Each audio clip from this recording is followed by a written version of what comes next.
Hello there, everybody, and welcome to another Crossy's Corner. And I've got two fantastic people with me tonight. Sara Helin, President of Oxford University Women's Boat Club, and Tass von Mueller, President of OUBC. Hi, guys. It's great to have you with us. Thanks for having us. Yeah, thank you for having us. Very exciting. Now, I guess this has been a bit of an odd day for you today because it's been a day off. Is that right? Yeah, it definitely has for us. Yeah, it's our last day off before we go. What do you do on a day off? I mean, have you got loads of things to do with your life that you don't have time to do normally, or do you just like stay in bed and have a lie in, or what happens? So for us, I think usually our day off is the Monday, and that's when you schedule all your meetings, everything you have to do, everything academic, so you can get it all done. So today I was in the library in the morning, and the rest of the evening I've been packing for tomorrow. Just tell people what's going to happen tomorrow, Sara. So tomorrow we're moving into our Tideway house, where we're moving to London for the last time before the boat race. So everybody is in together, and is that does the coach stay in the house with you as well, Andy Nelder?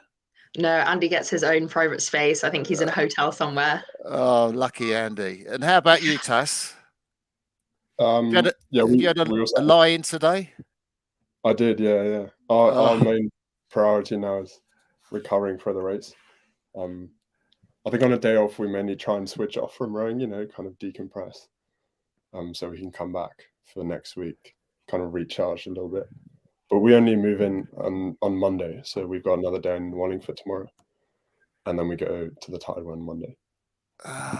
What's the river like in Wallingford? Is the stream quite fast there at the moment, or is it quite rowable? It is quite fast, yeah, because it's been raining quite a lot, and we've also had a kind of similar to the Tideway conditions, actually, the wind going in the opposite direction to the stream, so you get kind of the standing wave. So it's good practice for the Tideway. And are you guys, Tass, going into a house like Zara's crew? We're staying in a hotel together, so we're staying our crew, our U-boat crew, and then the coaches as well. Okay. And do you eat your meals in that, your breakfast and meals and that kind of stuff? I think so. I think we did that last year. I think this year they're trying to outsource it because it was quite expensive. But I'm not actually 100% sure where we're going to have our meals. So how much are you guys looking forward to this week coming up? Quite a lot, yeah. Quite a lot. I mean, it's been building up to this for 7 months. I think we've been getting into better and better shape, and we're quite excited to show what we can do. Yeah. How about you, Sara? Yeah, very excited. We've also grown really close as friends, so it's really exciting to spend just a week, all of us together. Of course, Sara, you'll be no strangers to rowing on the Tideway because you've had so many fixtures on the Tideway. I was trying to remember all the crews that you've raced. I know you've raced Molesey and Thames and Oxford Brooks. I think there might be someone else in there as well. Leander as well. Oh, Leander as well. Goodness me, you've raced so many times on the Tideway, which is great, I think, for a crew that hasn't had a lot of boat race experience in it. Oh yeah, absolutely. It's also been awesome to see a lot of our alumni in the fixtures. In Leander, we had Amelia Standing and Juliet Perry, and then in Brooks, we had Martha Birtle. So it was cool seeing them again. Oh, wow. That's amazing. Now, you had your fixture last weekend against Brooks. Yes. And it was a long race, wasn't it? You actually went right round to the crossing point, which I guess is it's not quite 2/3 of the way on the boat race course, but it's not that far short, I guess. Yeah, definitely felt longer with the headwind. I can tell you that. Oh yeah. Now tell me about how you got on with those conditions, because it looked fairly good down the Hammersmith stretch. You're going from Putney, and then as you turned the bend, it seemed that whack. It hit you. Yeah, absolutely hit us. Very wavy, very windy. So it was really good to, again, have some experience in that water. Yeah. And talk to us about clashing, because I think you guys, I think Tara and Sophia Bernard, I think, the Brooks Cox, had a little duel out there in the middle of the river. Yes, there was definitely some clashing, mainly with the stroke and bow of our two crews, which it's always a little nervy. It makes me a little nervous, but it's also really exciting. Yeah, especially for watching. And how did Laurel Kay, who rose in the bow, come off in that duel? She's all right. She's well. Yeah. Oh, that's pretty cool. Now, it's interesting because Brooks obviously are an incredible crew. I think they finished third in the women's head of the river, which is a great result.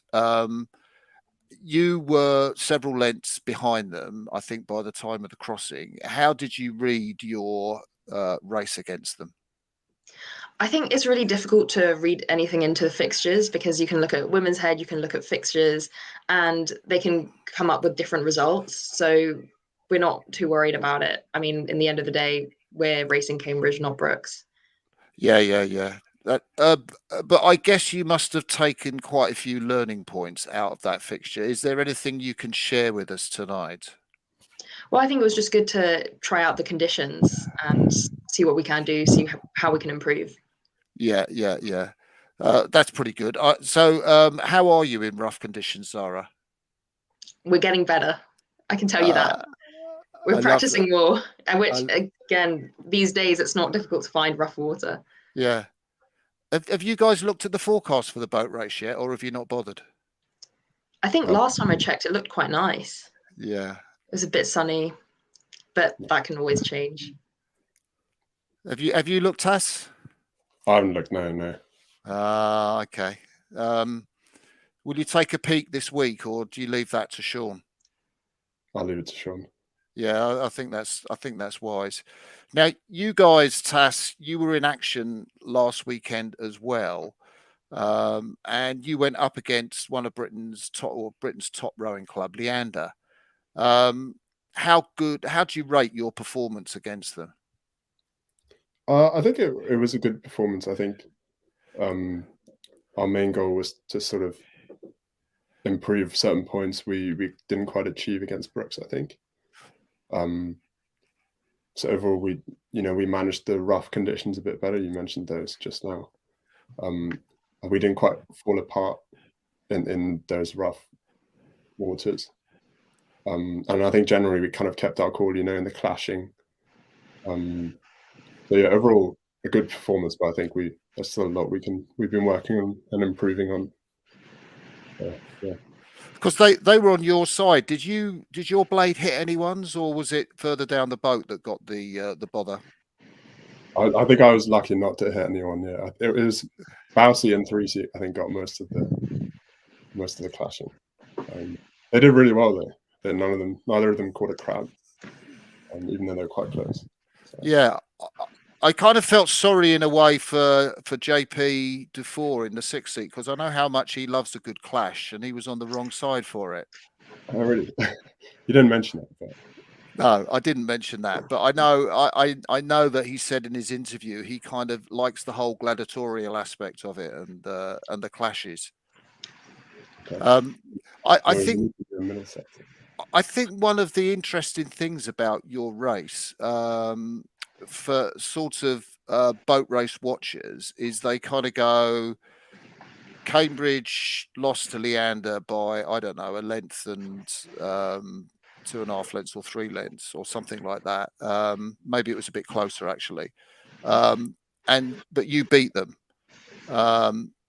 Therefore, in 2 previously very close match crews, that would make the dark blue boat the favourites. I know you probably don't look at it like that. No, I don't think we see ourselves as the favourites at all. I think I think they faced Leander a lot earlier than we did. Mm-hmm. I think the Leander crew changed a tiny bit as well. But it's different conditions. I think in races where you have 1-on-1, anything can happen. If you have a good start, you can kind of get ahead on a crew, get into good rhythm. That does really make a difference, I think. Mm-hmm. So we just think right, we just have to put in a good performance on race day. You know, we don't go in there kind of hedging our bets. Yeah. Because I don't think you can from those results. Yeah. Okay, I think that's fair enough. I think a lot of people watched that race because it was I mean, I thought it was a sensational race. It had everything. I don't know, what did it feel like to be in? Because, you know, for watching rowing, it was basically, if rowing could be like that all the time, there would be like a huge amount of people watching it, I'm sure. With you commentating, yeah. Absolutely. Yeah, I guess it had everything that you would expect from a boat race, right? Someone gets up and they're down, and there's a lot of clashing, a lot of rough water. I guess if you put it that way, yeah, it is quite a good race to watch. How many times have you watched it back, Tass? I watched it once or twice. Yeah. Oh, once or twice. That's good. So, as you know, I'm going to play a little clip just at the end of the race because there's something quite unusual happened at the race. So it's about a minute long. So we'll just watch the clip and then I'm going to ask you a couple of things about it, if that's okay. Yeah. And you can pitch in too, Sara. Thanks. Have you watched it, the race? Yes, I have. Okay, so here we go. Here's the clip. But he's and the two-man of the Leander boat, Miles Devereux, just lost his blade there in the rough water. Maybe that's given a little bit of an advantage to Oxford, who have improved their rough water handling at the urging of their coach. Leander now desperate to hang on. This race has got, what, another 30 seconds to go, maybe a minute at tops, Jess.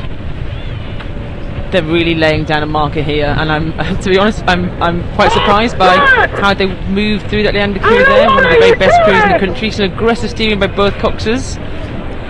Sara Winkler says the umpire is not happy.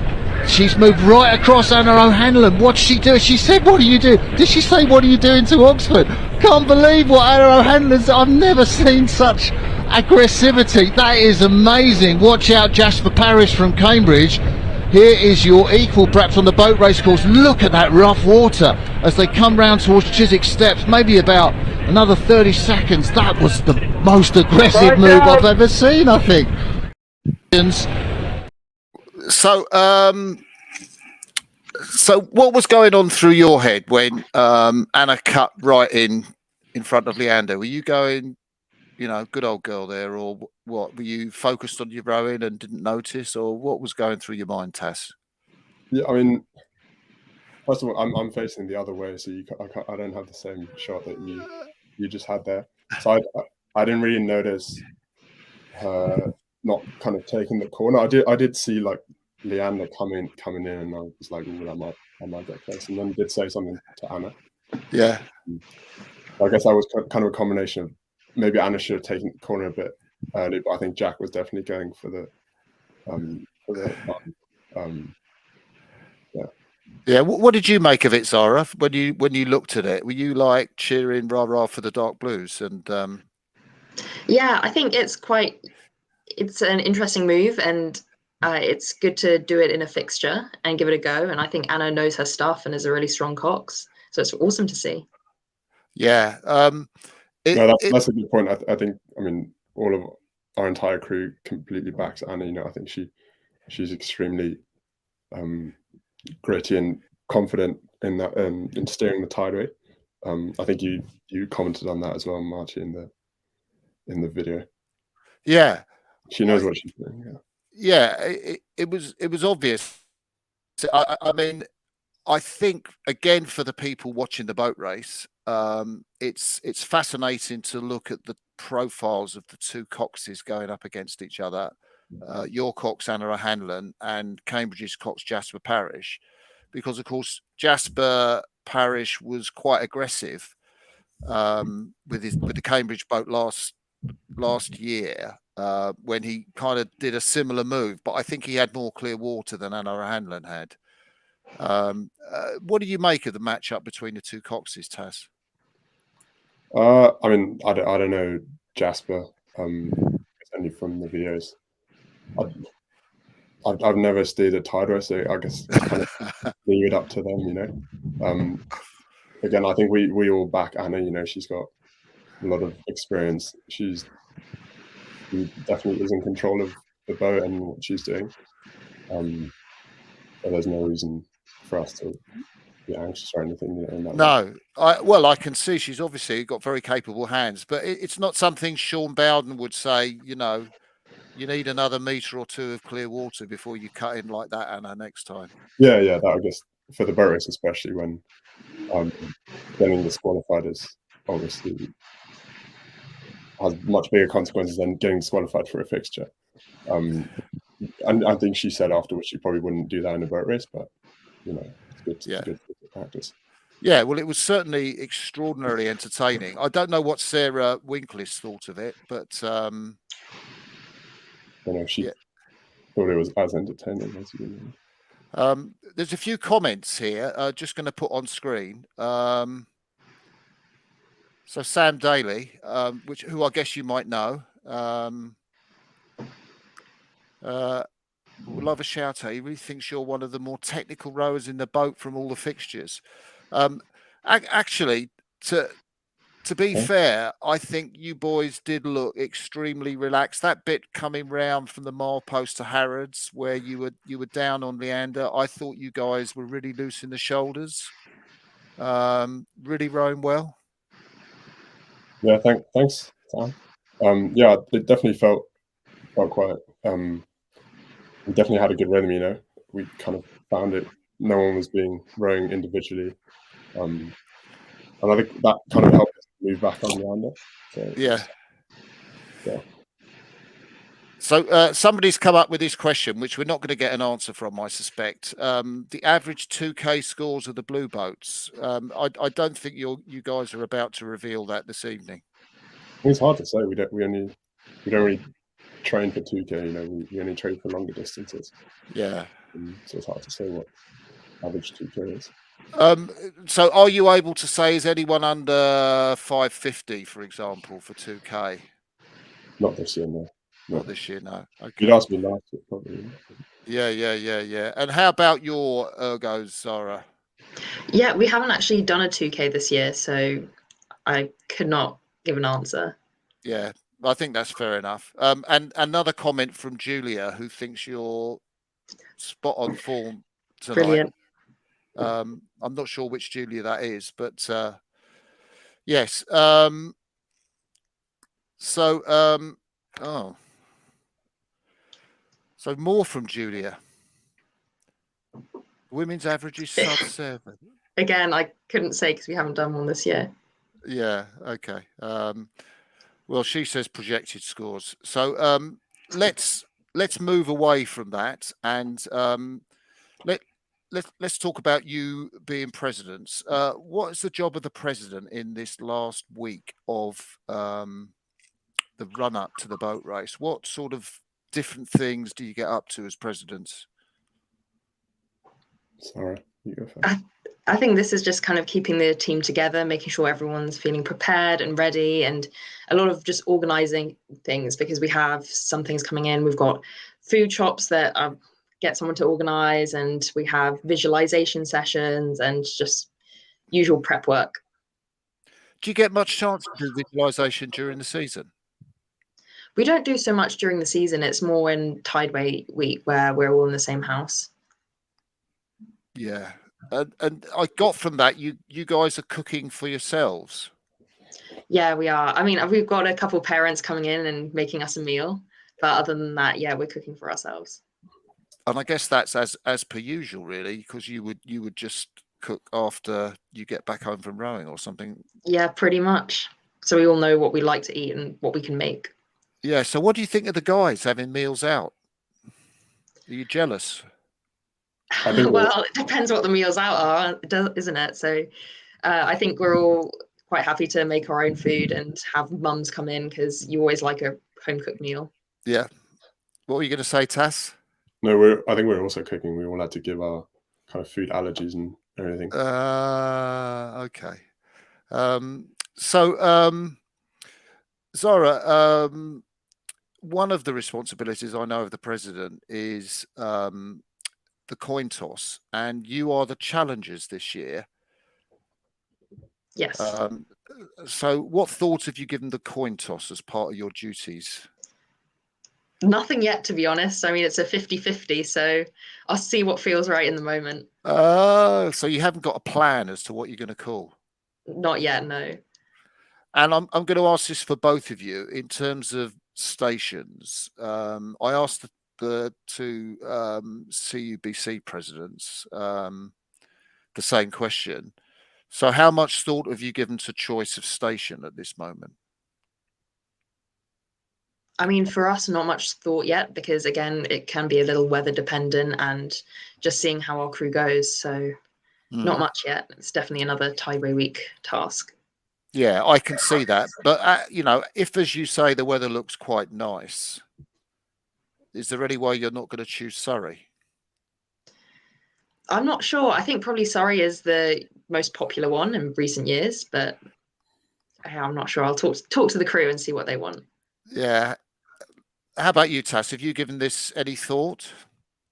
No, not much thought. I think most people would probably go for Surrey, but if you're one of the guys pulling, you know, your job doesn't change much if you're on Middlesex or Surrey. So yeah, it doesn't change what I do on race day. And how about your duties as president in this run up to the boat race week? What sort of things are involved?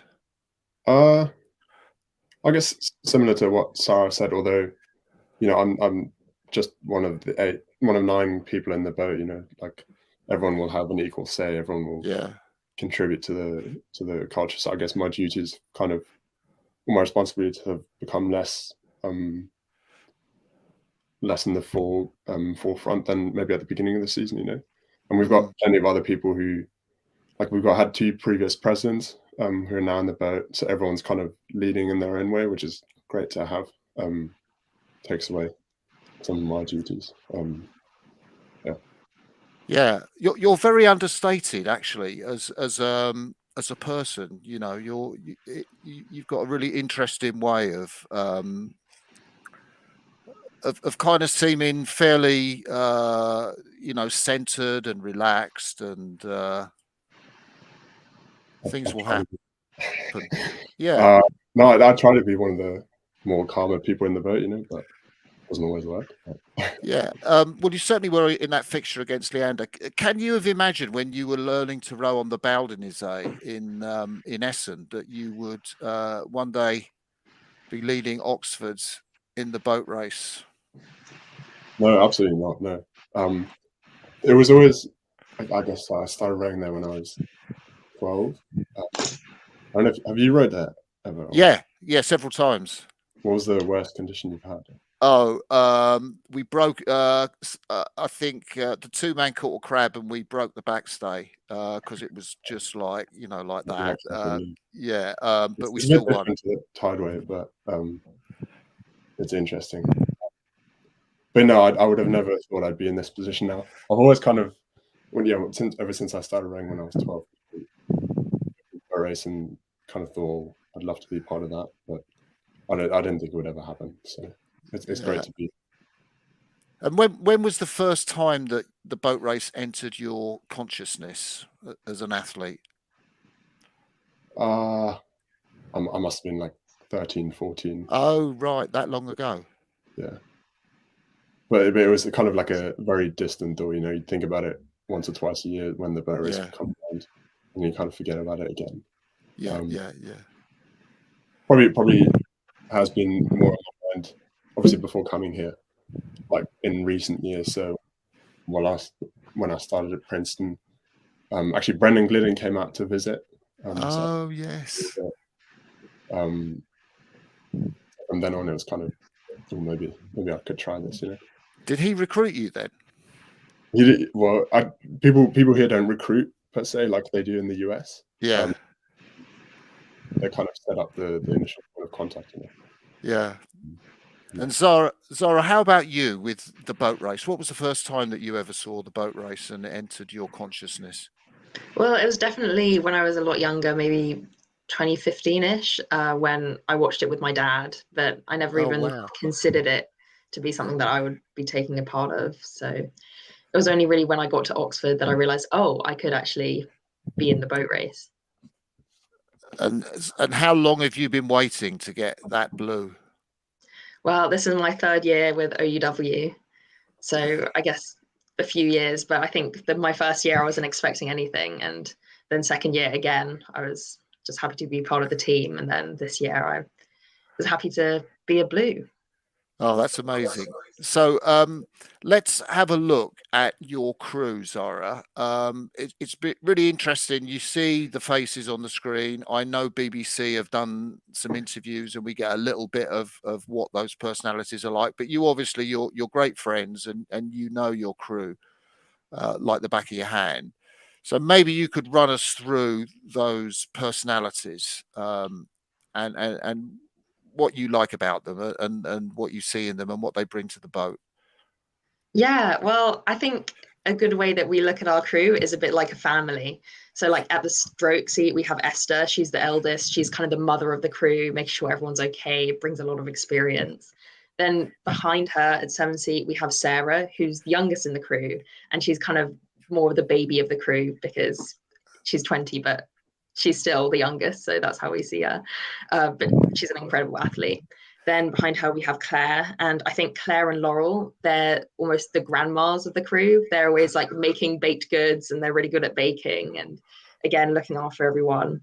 Then we have Alison, and she's also very into looking after everyone. She's probably like one of the dads of the crew. She makes some great dad jokes, drives the bus as well. So she's a great character there. Then we also have Freya, and she's more probably the cool aunt of the crew. She's very funny, brings a lot of energy to the sessions. And Ella, we always think of her as the youngest child. But she's very sweet. And then I think, that's everyone. What about Tara? Oh yeah, Tara. Yeah, she's one of the siblings, I think. She's a lot of fun. She's very clever. And very clever. Yes, I know she's a medic and a self-confessed Harry Potter geek, I believe. Yes, that's also true. So I think having looked through your crew, obviously one of the people that we haven't mentioned is your coach Andy Nelder. Yes. What's your relationship with him like as a crew? What does Andy bring to the table when he's coaching you? We have a very close relationship, especially since the crew has been set. It's been really close, and he's been working incredibly hard. It's one of those things that we didn't really realize how much the coaches did until we went on training camp and everyone was going to bed while they were still like over their laptops, looking at data, looking at videos and still thinking about it. So that was really interesting to see. And Andy brings a lot of experience about the Tideway. He's had crews racing on it for a number of years, so he brings a lot of experience from that. Fantastic. So Tass, how about your 8 men, including yourself and your Cox Anna?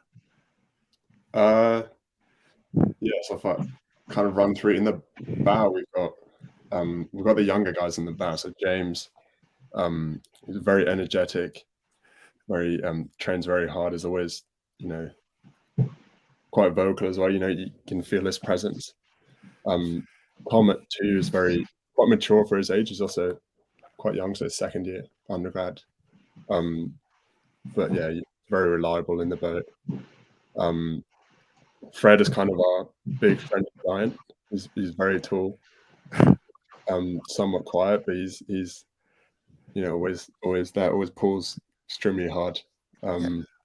It's great to have him with us. Alex is kind of takes on responsibility for everything that goes on off the water. So it's kind of the team one, like Sara, coined one of them. Esther Austin, the stroke. Yeah. And then James and JP, I think, are both just work extremely hard, kind of workhorses. So they're kind of like the 5 and 6 setup. Kind of support the stern pair, me and Felix. And Felix is obviously extremely experienced, and kind of brings confidence to people, because he knows what he's doing. He's in the stroke seat. Also being in the stroke seat brings a great rhythm. So Yeah, and then Anna is, once we're on the water, she's in charge. Everyone listens to her. She's kind of the boss. Oh wow, that's really good. You mentioned Felix Drinkle. I was conscious I was giving him. Maybe I mentioned him too much in commentary. How much difference has he made coming into your crew at a later stage? He's made a big difference. Yeah. We had a point where JP was initially stroking, and then JP got injured, and then Felix just jumped in short notice before our multi fixture, and that worked extremely well. And it was great to kind of be able to rely on him there, with our stroke man being injured. And I mean, yeah, he's obviously the most experienced guy in the boat, not just in terms of boat race, but also in terms of like international racing, so he kind of, but probably brings confidence is the right way to say. People can rely on him to sort of make the right decision. And he's been doing it, so it's great to have him. Now, you've been working with Sean Bowden as part of the Oxford squad for a while. Obviously, incredibly experienced boat race coach. What's he like as a coach to work with, and what do you expect from him on race day? I guess I expect him to have prepared us to the best he can, but so far he has. So that's been going well. Sorry, what was the first part of your question? Yeah, I guess he's so experienced. What does Sean bring to a crew that that perhaps another coach might not? I was kind of minded, just to give you some context, about the impact that the British Olympic rowers used to say about Jürgen Grobler. Just having him there in terms of his experience made a difference to the boat speed. I was wondering if there was something similar with Sean. I guess he's been around the boat race he's been in Oxford for 25 years now. So we kind of, we don't really question his knowledge of what might be the right decision, with like stations, race tactics and so forth. So he kind of brings that wealth of experience in terms of how to prepare for a race that is fundamentally quite different to a 6-lane racing. So he just brings a lot of experience, a lot of knowledge, trains the crew very well. He's got a fantastic program that makes us fit, not only like good rowers, but also extremely fit. So yeah, like a great head coach. Yeah. Does anyone ever argue with Sean, or is that it? He just, not something you do? Maybe not. He's not the kind of guy to argue like face to face, but I do think there's arguments like with every head coach. I think it's a good thing to have. Everyone wants to win, and so that people will necessarily clash at some point. Because everyone's trying to do it their way. But it's a healthy argument. So yeah. What do you, Sara? What do you expect from Andy on race day? Because it's quite interesting, the relationship between a coach and crew, where they've prepared for this race for so long, and then basically they're out of it. They're just on a boat watching. Yeah, exactly. I don't really expect anything, because by then he'll have prepared us the best he can. And how close to that best is your boat moving now? What sense do you have of how well you're doing, and what is there still to do in this week running up?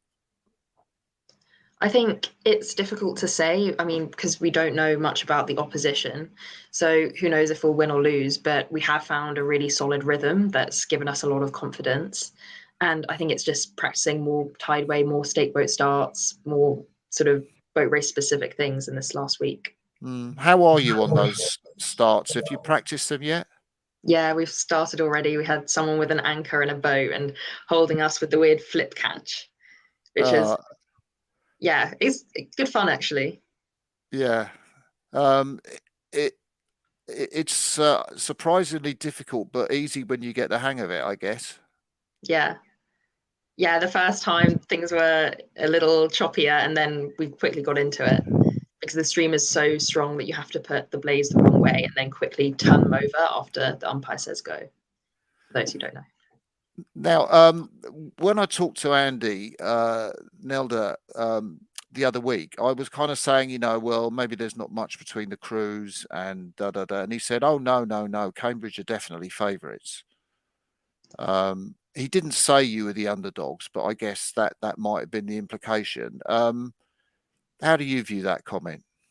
Well, I think that's kind of understandable that from previous years, Cambridge probably are the favourites. I mean, they've come off a winning streak, we've come off a losing streak, but I don't think history really reflects what's going to happen this year, and there's no reason it should. So we'll see.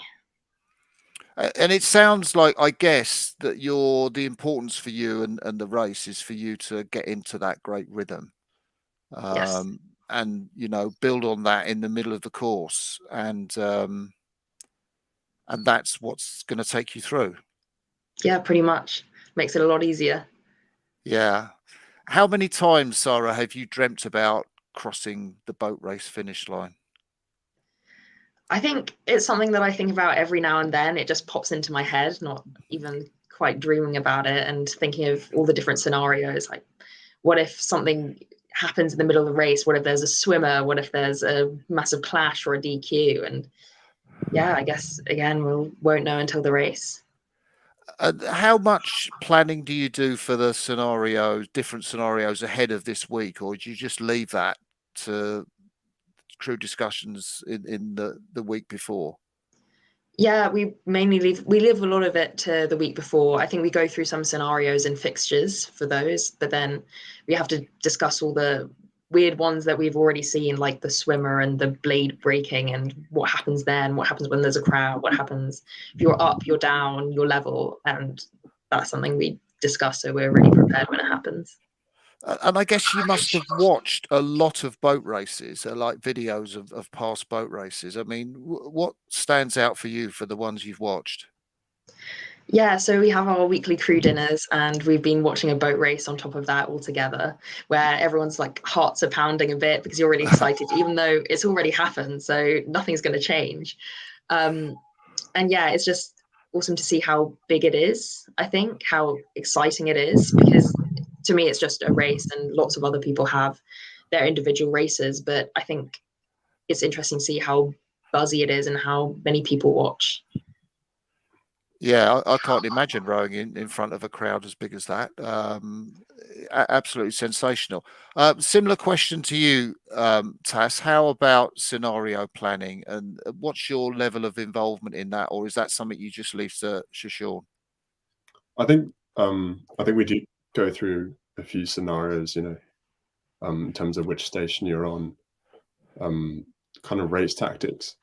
I think the main point is always, and Sean's been trying to instill this in us, you know, the crews that win are often the ones that have just the most dominant pace, the best rhythm. And so it's kind of not getting phased by anything, kind of just, and if you have rough waters and if you miss a stroke, just trying to get back to that rhythm as fast as you can, because ultimately that's going to put you in the best spot to win the race, you know. So I guess we do it, but with the goal of being prepared if it happens, you know, not really like seeing what every possible scenario could be. And how about the visualization? We've been doing a few of those, yeah. And Anna does them quite a few times during general pieces on the tidal or Wallingford, and they're quite helpful just to know where the markers are, you know, where there might be a bend and what that might mean in terms of tactics, you know. So yeah, I guess you must have the belief if you could hit that rhythm that you had when you were moving through Leander, you're going to win this boat race. I think if we hit that rhythm, you know, we'll be in we'll have the best chance at winning it. Yeah. I don't know if we win. We will, but at least we'll have the best chance to do that. Yeah. And just, I guess, just finally, because it is a Saturday evening for you two guys. Very grateful that you've come on Crossy's Corner to chat. but a lot of old blues. You mentioned them already, Sara. What's the involvement of old blues in the boat race in the final week? Because there's an awful lot of them wandering around Putney.